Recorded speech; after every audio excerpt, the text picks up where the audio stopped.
नमस्कार दोस्तों, स्वागत है आपका जीएस प्रेप के यूट्यूब चैनल पर। उत्तर प्रदेश अधीनस्थ सेवा चयन आयोग द्वारा लेखपाल का फॉर्म निकाल दिया गया है। अभी पेट का जो स्कोर कार्ड जारी हुआ है, उसके बाद जो पहली वैकेंसी आपको देखने को मिली है लेखपाल की, यह वैकेंसी जिसका जो है विज्ञापन का प्रकाशन किया जा चुका है।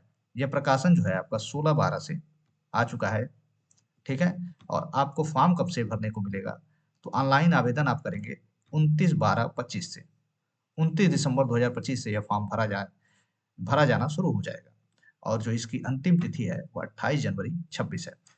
1 महीने का कुल आपको समय दिया जाएगा, लेकिन आप प्रयास कीजिएगा कि शुरुआती दिनों में ही इसका फॉर्म भर लीजिए, क्योंकि अंतिम समय में जो है सर्वर में इशू आने लगता है और बाद में समस्याओं का सामना करना पड़ता है आपको। और यदि आप फॉर्म भरने में कोई गलती कर देते हैं, तो 28 जनवरी के बाद आपको संशोधन का मौका दिया जाएगा 4 फरवरी 2026 तक, ठीक है। अब कुछ महत्वपूर्ण तथ्य है उसको हम देखेंगे। देखिए इसमें जो है कौन लोग शॉर्ट लिस्ट होंगे, तो यहाँ पे बता दिया है कि इस परीक्षा हेतु केवल वही अभ्यर्थी ऑनलाइन आवेदन कर सकते हैं जो विज्ञापित पद हेतु वांछित अनिवार्य अर्हता धारित करते हों। इसकी जो अनिवार्य अर्हता है वह 10+2 है, इंटर है। लेकिन इंटर और पेट परीक्षा में सम्मिलित हुए हों और उन्हें आयोग द्वारा जो है पेट परीक्षा का स्कोर कार्ड निर्गत किया गया हो। यानी कि आप इंटर पास आउट हों और पेट परीक्षा में स्कोर कार्ड आपका अधीनस्थ सेवा चयन आयोग द्वारा निर्गत किया गया हो। अब जो भी उसका मुख्य परीक्षा हेतु अभ्यर्थियों की शॉर्ट लिस्टिंग की जाएगी, और वो जो है आपके फॉर्म भरने के बाद ही पता चलेगा कि इसमें कितने नंबर वाले बच्चे जो है शॉर्ट लिस्ट किए जाएंगे। जहां तक मेरा मानना है, अगर आपका स्कोर 60 से ऊपर बन रहा है तो आप तैयारी लेखपाल में एकदम जोर शोर से लग जाइए, क्योंकि पर्याप्त वैकेंसी है। यदि आपका 60 नंबर से ऊपर बन रहा है तो आप जरूर इसमें शॉर्ट लिस्ट किए जाएंगे। अब आइए इसके कुछ और महत्वपूर्ण तथ्य देख लेते हैं। बाकी आप लोग जानते ही हैं ऑनलाइन आवेदन कैसे किया जाता है, ये सब बताने की आवश्यकता आपको नहीं है। अब आवेदन प्रक्रिया में कैसे होगा, तो जब आप ऑनलाइन करेंगे तो पेट के रजिस्ट्रेशन नंबर के थ्रू इसको ऑनलाइन आप इस फॉर्म को भर सकते हैं। अब फोटो और हस्ताक्षर में आप देख लीजिए, क्योंकि फोटो हस्ताक्षर जैसे ही आप पेट का जो रजिस्ट्रेशन नंबर डालेंगे और ओटीपी आने के बाद जब आप अपने जो है पेट पे लॉगिन कर जाएंगे, अपने पेट की वेब उस पे जो पेट का फॉर्म होगा, तो वही जो पेट का फॉर्म होगा उसमें जो फोटो और हस्ताक्षर होगा वही आपका दिखेगा। अब फीस जो है, फीस इसमें जो है आपकी 25 रुपया लगाई गई है, ठीक है। देखिए यहाँ पे जनरल के लिए 25 रुपया इसकी ऑनलाइन प्रक्रिया है, ओबीसी के लिए 25 रुपया, सभी वर्गों के लिए जो है 25 रुपया इसका प्रवेश शुल्क है। अब इसमें जो है इस बार जो सबसे महत्वपूर्ण चीज सिलेबस के बारे में है, उसको हम अभी देखेंगे आगे चलकर। देखिए कुल कितने पद हैं, तो टोटल जो है 7,994 पदों पर यह वैकेंसी निकाली गई है। एक अच्छी खासी वैकेंसी है। अगर आप बहुत ही सिंसियर होके पढ़ेंगे तो अवश्य इसमें एक सीट आप अपना ले लेंगे। देखिए जनरल की जो है 4165 सीट है, एससी की 1446 सीटों पर वैकेंसी निकली है, एसटी की 150 सीटों पर वैकेंसी निकली है, ओबीसी की 1441 सीटों पर और ईडब्ल्यूएस की 792 सीटों पर वैकेंसी निकली है। कुल 7,994 सीटों पर यह वैकेंसी निकाली गई है।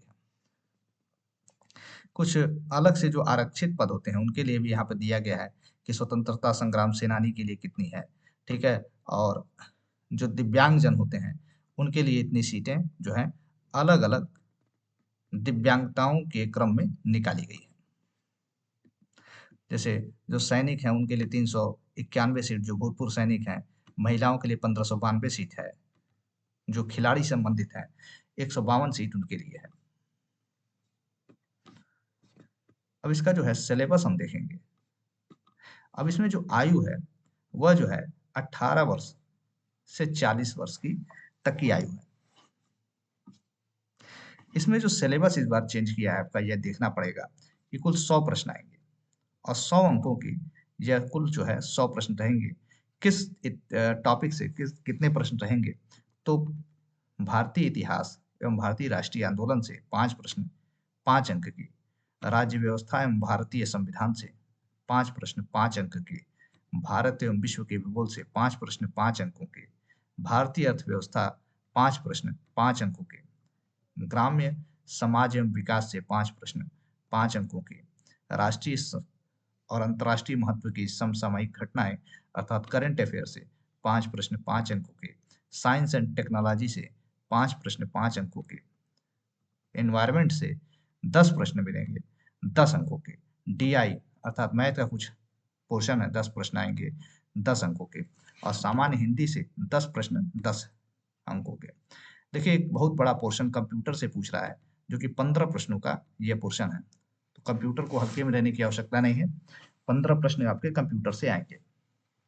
यूपी स्पेशल का बहुत बड़ा रोल इसमें किया है, बहुत ही अच्छा यह जो है इस बार सिलेबस में चेंजिंग हुआ है कि यूपी स्पेशल से प्रश्न पर्याप्त मात्रा में है, इससे यूपी के जो बच्चे हैं उनको पर्याप्त फायदा मिलेगा। तो 20 प्रश्न आपके यूपी स्पेशल से पूछे जाएंगे, तो कुल जो है 100 प्रश्न 100 अंकों के होंगे। अब यहाँ पे आपका सिलेबस क्या क्या है, तो उसको दिया हुआ है भारत के इतिहास से में क्या क्या सिलेबस है, ये आप इसको आराम से नोटिफिकेशन डाउनलोड करके देख लीजिए। तो वही यहाँ पे इंग्लिश में दिया हुआ है। तो अगर आपको सफलता लेनी है तो देखिए लिखित परीक्षा के संबंध में विशेष नोट आप यहाँ देख लीजिए कि जो है विज्ञापित जो पद हैं उनका 15 गुना अभ्यर्थियों को बुलाया जाएगा। ठीक है, लिखित परीक्षा के लिए शॉर्टलिस्ट किया जाएगा 15 गुना, मतलब आप मान लीजिए कि लगभग 8,000 है, तो अगर 15 गुना इसको करेंगे तो कितना हो जाएगा, लगभग 1,20,000 के करीब में जो है बच्चे फॉर्म भरेंगे, शॉर्टलिस्ट किए जाएंगे लिखित परीक्षा के लिए। फॉर्म तो आप डाल सकते हैं, लेकिन जो शॉर्टलिस्ट होंगे वो 15 गुना, जो कि 7,994 हैं, अगर उसको 15 गुना करेंगे तो लगभग 1,20,000 के करीब शॉर्टलिस्ट होंगे बच्चे। तो इतना फॉर्म है, पर्याप्त फॉर्म है, और आप चाहें तो एकदम सफलता प्राप्त कर सकते हैं इस वैकेंसी में। तो अगर यह वीडियो आपको इन्फॉर्मेटिव लगी हो तो इसे लाइक कीजिए, शेयर कीजिए और सब्सक्राइब करना ना भूलिए।